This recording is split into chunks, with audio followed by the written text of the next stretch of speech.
We're here with Pietro Sibello, sailing advisor at Alinghi Red Bull Racing. Back in Jeddah, you've got a week and a half of training lined up. What's the plan? Yes, we started today. Great condition. The plan is to work on the match racing, put the guys under pressure, and do a bunch of pre-starts, which we did really well today, and have fun racing these two boats. Yeah, lots of pre-starts today and a bit of match racing as well. Good win for the J3. How did it go? Oh, as I said, it was a successful day. First day on the water, the boat were really reliable, so well done to the short team to prepare everything. And the guys, after a late income yesterday with the late plane, could sail really well and push already in this condition. So successful day. How well does match racing on these boats translate to the AC75? You've done quite a bit of time on these boats now, and you've sailed the 75. What do you think? For sure, it's important to train the match race. There are some similarity, of course, but there are also something different. The size of the boat is making a big difference. You know, the dynamics and how much you can quickly you can turn the boat is for sure different. And if you are on autopilot as well, it's quite different to the 75 where you sail in manual mode for the flight. And do you think it's more valuable training on these AC40s than on a simulator with a 75? I think the reality on the water is still better. You know, also when you are on the boat on the water, you really feel the pressure of what you're doing. While on the sim, still is hard to make it happen. So, yeah, better to be on the water always. And the crew has been mixed up compared to the crew combinations we've seen in the past. Can we expect to see you mixing it up more in the future, in the coming days? Yeah, you know, I mean, we have the possibility to train with these two boats, and we have a bunch of very good sailors, and we try to learn as much as we can from each other and grow as a group. So for sure, the rotation is a part of it. And will the sailors with the most consistent results, you know, over the AC40 training here in Jeddah, likely be the sailors chosen for the Challenger Series? Yeah, I mean, it's we are working hard every day, and at the end, what will be before the lineup in August will tell us who will be on board. Yeah. So you split into two teams, a chase boat per AC40. Is each team on a separate communication channel? We have the ability to listen and to speak either one boat only or to the full group, and we are managing these differently day by day, so it's quite open. And you go in with a competitive attitude? Is it as if you're in race mode? Yeah, for sure. I mean, now that we have raised the level quite a lot of the team, we have to push and make sure the pressure is on like if we were racing. Yeah.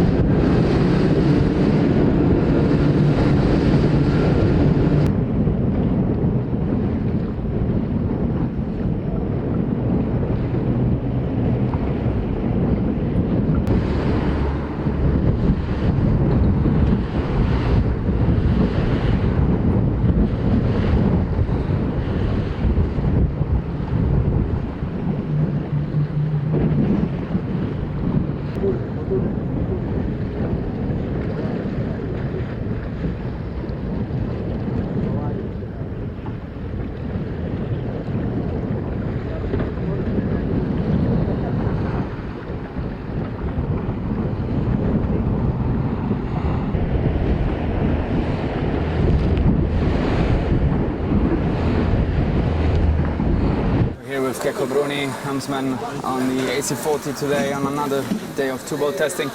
Keko, of course it seems that the LQ12 is definitely quicker than the AC40. What were your learnings from a day like today? Well, today, as you have seen, we had some stuff on the foils, the cameras, so we could learn as well a lot about the foils.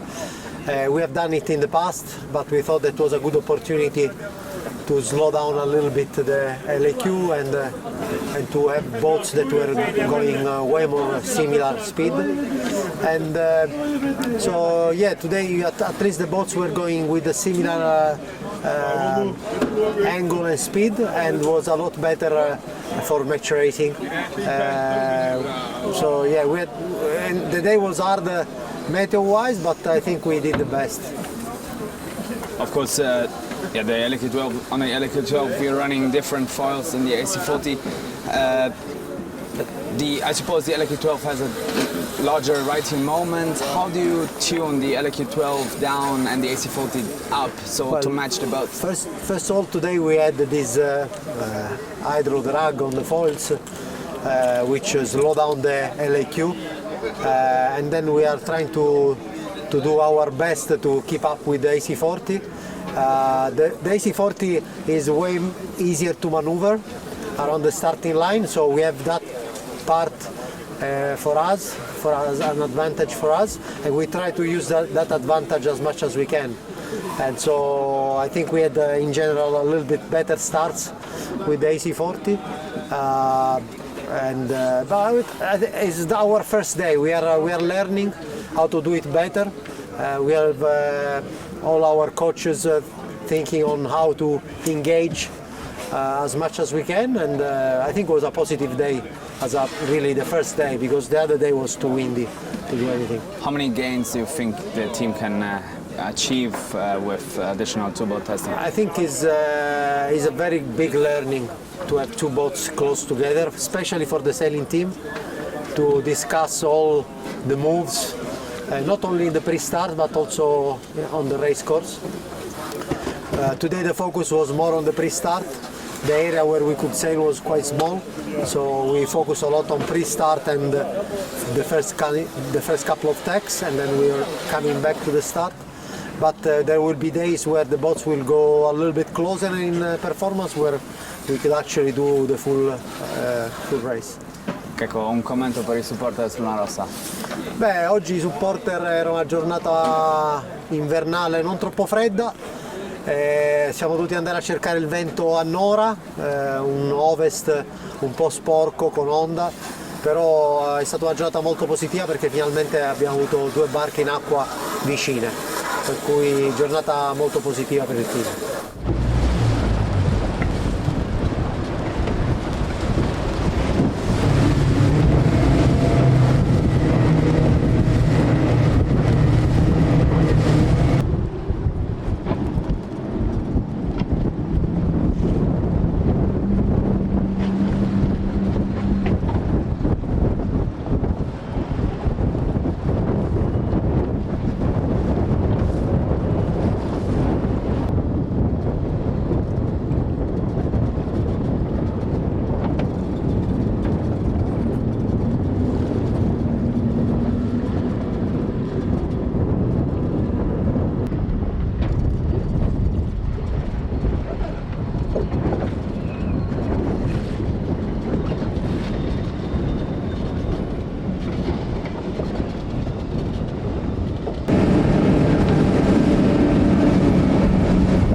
We are here with Giles Scott, two times Olympic champion, helmsman on team INEOS Britannia and today driver on AC40A.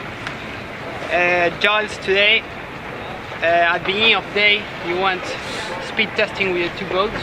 Was that part of the original plan, or it was forced due to a lack of wind early on the morning at the racecourse area? Yeah, no, it was something that we wanted to get done today, but yeah, you're right, we had to shift the schedule up a little bit with the lack of wind early on. The forecast wise, we were expecting a lot of breeze quite quickly, which is why we went out so early. And actually, even now it's coming up 2 o'clock, and that breeze hasn't come. It's still 14 knots out there.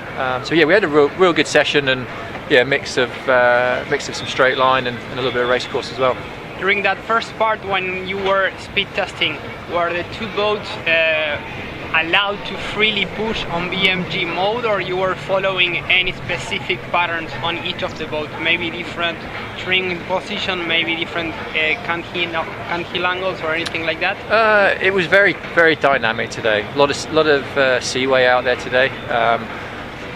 a lot of movement through the trim and setup of the boats, but yeah, trying to sail the boats as quickly as we could on both boats for sure.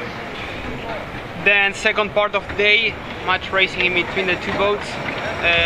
What happened to AC40B, do you know? Yeah, they had a bit of an issue with I think one of the actuators. To be honest, I've not yet found out, but yeah, unfortunately for them, it ended the day for them, and they had to come in early, which is a little bit of a shame. But yeah, we managed to get some good stuff out the back end of the session anyway. And when talking about the pre-start, which is the function of that extra mark that it's lying inside the pre-start box? That extra mark is the America's Cup Wave Boy. Okay. So it's not our mark. Well, it is our mark. It's all teams' mark. Perfect. Yeah. Plan for the next days? Really dependent on the forecast. Over the next period, we want to get as much two-boating as we can. I think it's getting quite wavy over the next couple of days.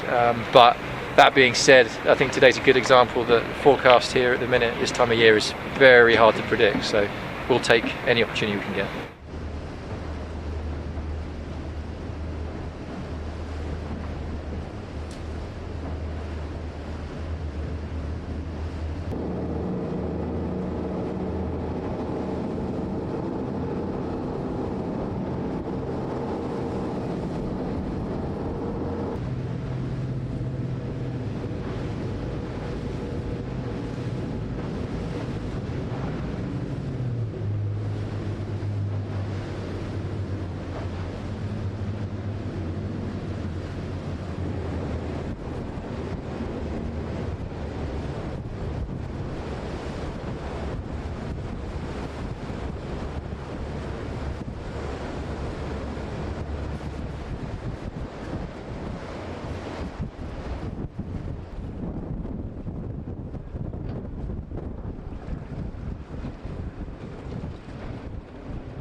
Sean Clarkson, you're part of the performance team here. Your focus is on the sail trim, that sort of stuff. Today was a difficult day. It looks like you broke the boat in simple terms. What can you tell us? Yeah, we actually a pretty minor hydraulic issue, which unfortunately with these boats, a minor issue is quite difficult and complex to get to some things. So we had to bring the boat ashore to get to the thing, and then as you can see, the weather's closing in really quickly, and we're expecting like 28 knots in an hour or so. So we decided to call it more so based on the weather than the issue. So yeah, a minor issue that cascaded into hitting the weather barrier. We know that Patriots had a lot of new equipment installed on board. Yeah. Was the problem with something new, or is it an established a legacy piece of kit? It's literally a seal on a ram. It's very simple, very easy. So okay. Nothing to hide there. So the weather here in Barcelona this week's been tricky. We lost a couple of days to no wind. Today the weather window was pretty tight. Yeah. How are you guys feeling about the decision to stay here in Barcelona over the winter rather than go back, say, to Pensacola? We are well aware of the fact that winter is tough here. We watched Alinghi last year sailing their big boat here, and it was pretty hit or miss. So we're aware of it, but we're also aware of the complexity, the cost, the time of moving and reshuffling, and decide this was better for us, with the new boat coming and things like that. So it's not a surprise, but it definitely is challenging. Let me ask you a question around the sails and the sail trim, which is your kind of specialist area.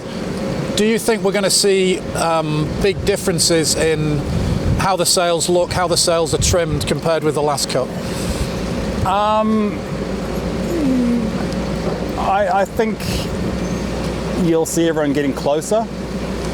I think in all aspects of this next Cup, you're going to see everything being closer. As you can see here, it's very varied. The wind speed is very varied, the sea state's varied, so you more so need the ability to have a larger range and the ability to change gears quickly and efficiently. So it's more the range you can get out of each sail rather than the specific trim at the time. But I don't think you're going to see much different. One thing that's talked about a lot is the is how you control the two mainsail skins and what you do with that. I think it seems to me there's going to be differences in how it was done last time and what we're going to see this time. We noticed today that and I don't know I don't know what the name of this piece of kit is, but it's the plate that connects the two skins together at the aft end of the sail. We noticed maybe a couple of sensors have been added to that. Yeah, they're purely load cells, just checking on loads. I mean, as you can see, all the teams that to validate your modelling, you're measuring loads, heads, clues. I mean, it's more just to check in with your models, and obviously with hydraulics you have friction and things like that. So it's just another tool to validate. So, but as you say, the rule this time is far more limited in what you can do in controlling the mainsail itself. But there's still a lot of tools. So it's a lot of fun.